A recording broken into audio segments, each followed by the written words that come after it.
Hello everybody and welcome to the fourth installment of Bona's Business Weekly. I'm your host, Tanner Jubenville. While the outlook for the Russian economy has been bleak so far this year, the ruble is now on its way to its highest level yet in 2015.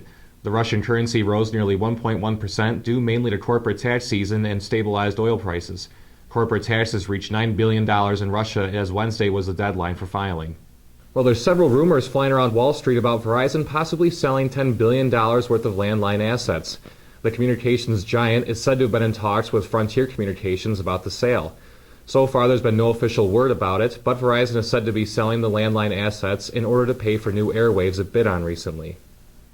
And perhaps now the biggest news on Wall Street this week, as Heinz and Kraft have announced a new merger. The company will be called the Heinz Kraft Food Company. Heinz will control 51% of the shares, while Kraft will control the other 49%. The deal is said to be worth about $48 billion. This will now make the company the fifth largest food company in the world. Back in August of last year, Coca-Cola purchased 16.7% equity stake of Monster Beverage. This week, 3 students in the SIM class pitched to buy stock in Monster Beverage. Here to explain the move is one of those students. Here with me today is the senior analyst for consumer staples for SIM, Max. Nice to see you. Thanks for having me. So what sparked your interest about Monster in the first place? So I've been following Monster stock since September, and what originally caught my eye was a deal that went down in August between Coca-Cola and Monster, where Coke agreed to acquire about a 17% stake in Monster for about $2.1 billion.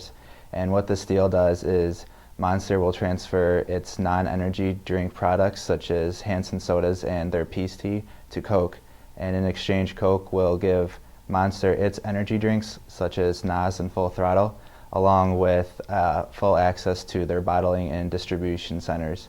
And what this does is that Monster will be able to focus on their core energy business while leveraging Coke's powerful bottling and distribution centers on a worldwide scale. What else besides this recent deal with Coca-Cola got you interested in this?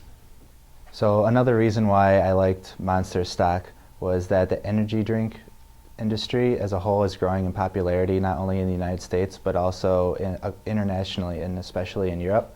And now that Monster has access to Coke's bottling and distribution centers worldwide, they'll be able to better access their target markets, and as well as their market share increased and is now relatively competitive to Red Bull's. Red Bull has a market share of 43%, and now that Monster has acquired both NOS and Full Throttle, they're about even in market share. And Red Bull is privately owned, and Monster is actually the only public company, so they'll have an advantage that way. Another thing I liked was that in January they reported strong Q4 earnings, where they easily beat on their earnings per share and revenue estimates, while also decreasing their selling and operating expenses.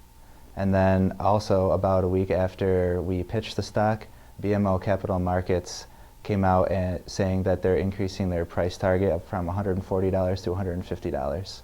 So how did the pitch go when you were talking to the class? The pitch went very well. You need a 2/3 majority vote to pass in order for SIM to purchase the stock, and we had 85% say yes, so it went over very well. Well, Max, that's all the questions I have for you today. Thanks for stopping by. Thanks for having me.